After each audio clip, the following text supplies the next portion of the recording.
Hello, everybody. Happy April 6, 2020. My name is Christopher Saunders, and this is the Connecticut Sports Talent Show, where we talk all things talents in Connecticut. But tonight, we have a special guest who is not from Connecticut, but he did pitch for the then of the FCBL, the Bristol Blues, now in the NECBL. And if this COVID-19 can kind of push away and never come back again, this young man will be pitching for the Blues again. His name, Mark Faello, a right-handed pitcher from Hofstra. Mark, it's a pleasure to be able to see you again. I haven't been able to, see you face to face since the summer, so it's always nice to see. Yeah, good to see you. Good to see you. How are you doing with the quarantine? I know, certain people are, traveling. I know I talked to Garrett Coe, a former Blue, who was telling me that he's looking for weights and traveling all lengths of the world to find them. What are you doing to keep yourself in shape? I've been doing something called a Murph. No, what's that? A Murph is basically 100 push-ups, 100 pull-ups, 200 push-ups, and 300 air squats. So I'll do that either Monday or Tuesday, and then I have some dumbbells that I use, like 30-pound dumbbells that I'll floor press or curl. Honestly, that's literally all I can do. And I'll also tend to run a lot at this time, because I like to get out of my house, whether it's for an hour or 10 minutes. I'll tend to jog around my block. Now for throwing, what are you able to do? I'm sure it's not hard to find a partner, but making sure that you don't overdo it but underdo it as well. Yeah. So my coaches, they don't want me throwing like any live batters or bullpens. They just want me working on mechanics. They don't want me overdoing it and getting hurt. So I go to the field with one of my buddies. He's quarantined also, so I know that I'm not going to get the coronavirus. Like hang out with him, and I'll long toss. I'll work on mechanics with him, and then he's a hitter, so I'll front toss to him for a little while, just to get out of the house as well. What was the atmosphere like when your coaches broke to you that, hey guys, season's over, we're done? What was the reaction? Did you guys not believe it? Yeah, we couldn't believe it. We thought at first our coach said that it was suspended. Okay. And then literally like 2 hours later, we got a text message, or we saw a tweet on NCAA, and they canceled everything. And I just remember that night, it was just like, no one really believed it. It was odd. Definitely not a good day. Yeah. Yeah, it was crazy. It was quiet, and then like the next few days, it was just like a ghost town in Hofstra. Really? Yeah, it's a ghost town. Like, did people not leave their dorms, or was it more like a fear that they didn't want to get the virus? No, like everyone, once they heard like everything was canceled, classes were canceled, everyone just left. Oh, they booked as soon as possible? Yeah, I mean, obviously, yeah. Oh, yeah. But some people had to stay back because they couldn't find flights out of New York.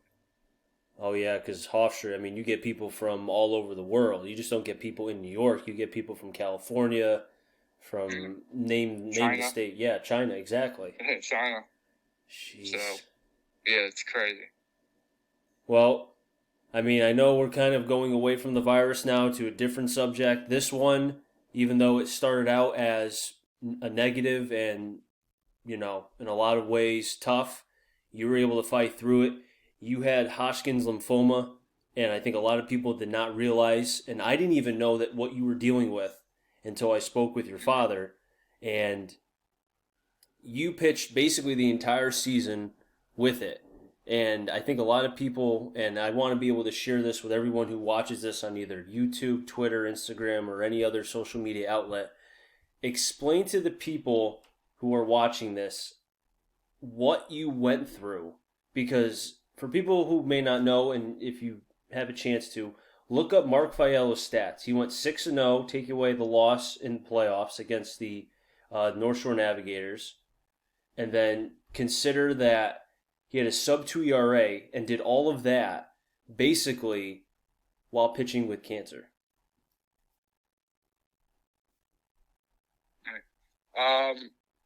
Yeah, so I did go through a lot,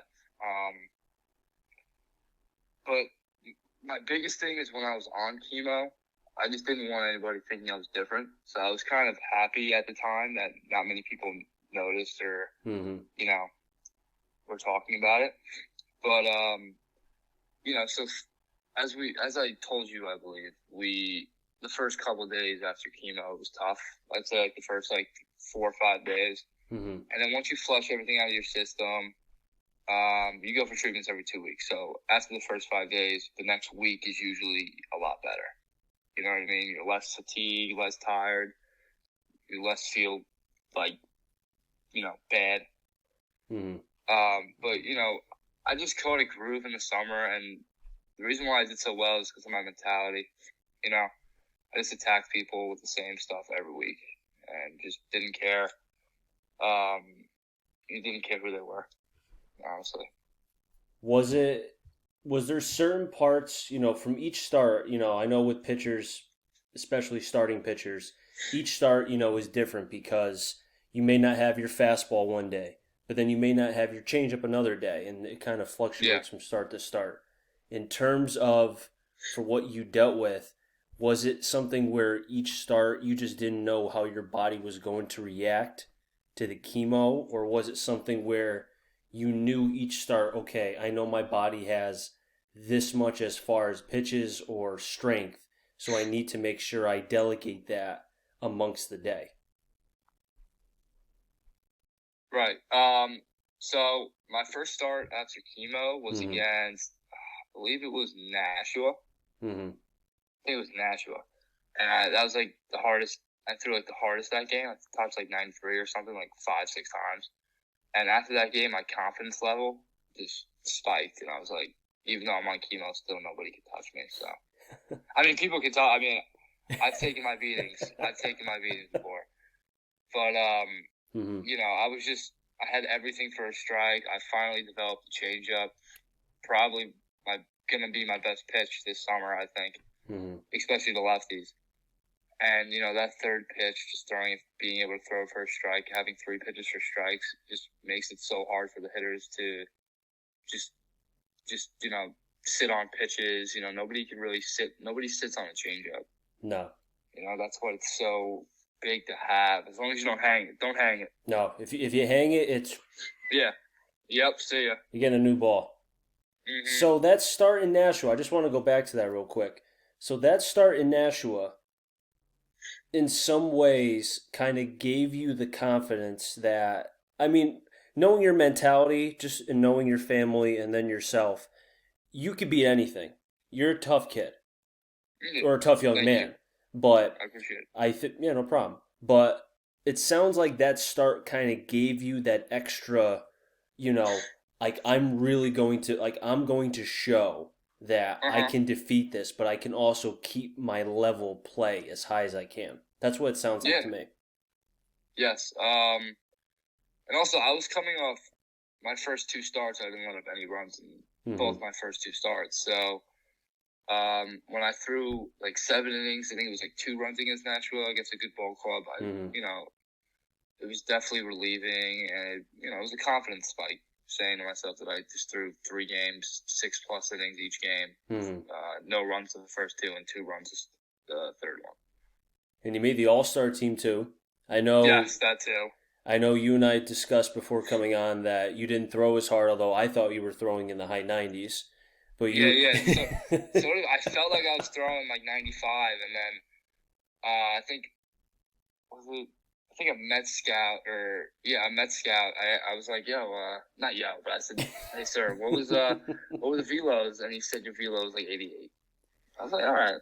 If you ever said yo, I think your dad would. Yeah, I did not say yo. Your just knowing your dad a little bit. Long Island in me. I think the backhand might have been like, son, show some respect. Yes, that's very strict and stuff like that.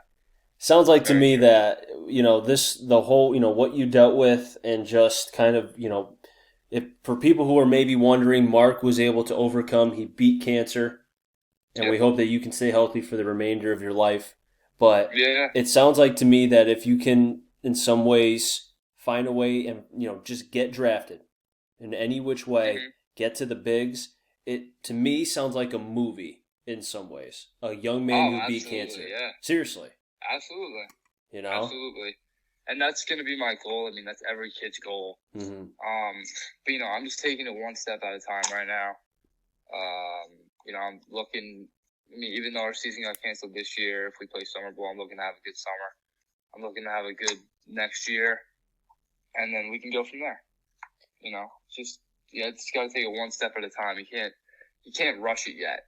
Yeah. I'm also redshirt Corona thing, as we discussed already. Also, It's helping me out, even though I don't want it to help me out because I want to be playing right now.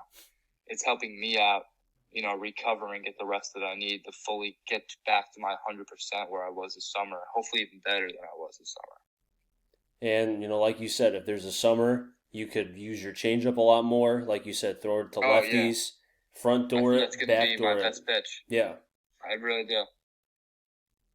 Especially the lefties. Righties, I mean, I feel like righties, I still have to trust it more, but lefties, that's my go-to pitch. What about the breaking ball? I know that was a pitch you used quite a lot, especially against the heavy, usually, like Brockton and North Shore.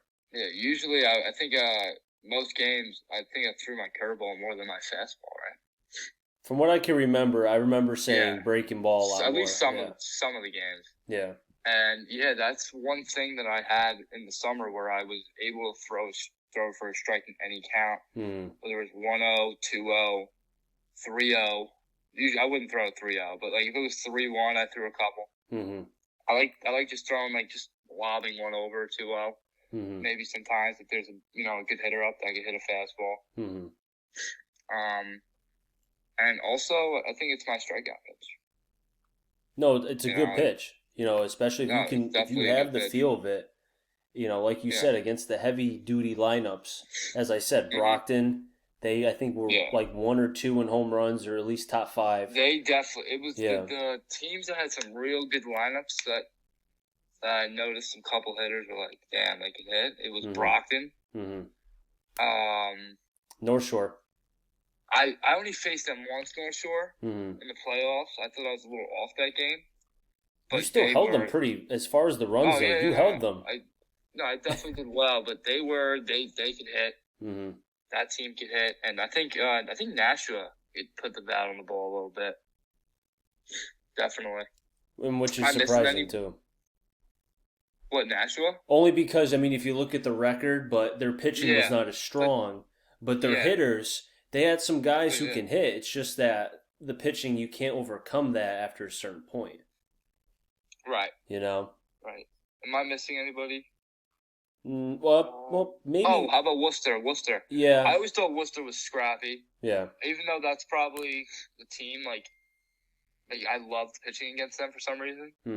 But they were definitely scrappy. I think one game, even though I threw 7 innings, I had only 2 strikeouts. You know what I mean? They were the team that just put the ball in play, just tried to get on, rattle you. I thought they were a pretty good ball club. Well, that's good, though, because then, if you get weak contact or early contact, like you said, you can go 7, 8 innings and have 80, 90 pitches because you're just attacking them and you're getting weak contact, like I said. Yeah, exactly. Exactly. So we got about a couple seconds left. Mark, before I let you go, I always ask this with my guests, if it's a coach or a ref or a player or whoever I'm talking to, a broadcaster. If you're, with you being in college, I'm sure there are people younger maybe watching this who are wondering how can they deal with this quarantine. What's some advice that you could give them? So if you're not doing anything, why not work out? Why not go for a jog? Why not throw into your bed? Just anything. You could do anything. You can go downstairs in your basement, throw. If you're an infielder, you could throw a rubber ball against the wall. Just do something. And I'm sure that you could find a buddy to throw with or to practice with. New York's pretty bad. I'm not gonna lie. New York's pretty bad, but if you're my age, where you're able to drive, I think that you could definitely find a buddy to throw with. If you're younger, you might have to throw with your siblings. If you don't have any siblings, then I saw John Rooney. He a draft pick out of Hofstra, won in the 3rd round. He was throwing into a sock. He took a sock and he was throwing into a sock. I do appreciate you taking some time out. I know it's a little bit late, but thanks again, man. Really. Thank you so much. I appreciate it, Chris. Yeah, no problem. And hey, keep doing what you're doing. I'm rooting for you. I'm sure if people in Bristol are watching this, I'm sure they're doing the exact same thing because they know, especially after reading the articles, what you dealt with. They're rooting for you. Mm-hmm. I'm rooting for you. Your parents, who are great, are rooting for you as well. And I'm sure everyone in Yes. Hofstra in New York and Long Island Yes. and anywhere else I missed are as well. Yes, definitely. Thank you so much. I appreciate it. No problem. It's a pleasure. And thanks so much for everyone who's able to watch the Connecticut Sports Talent Show. We'll be back again with a special guest, this time a head coach. Won't say the name, so you better catch us right here on YouTube or any other social media outlet. So until then, have a good day, everybody.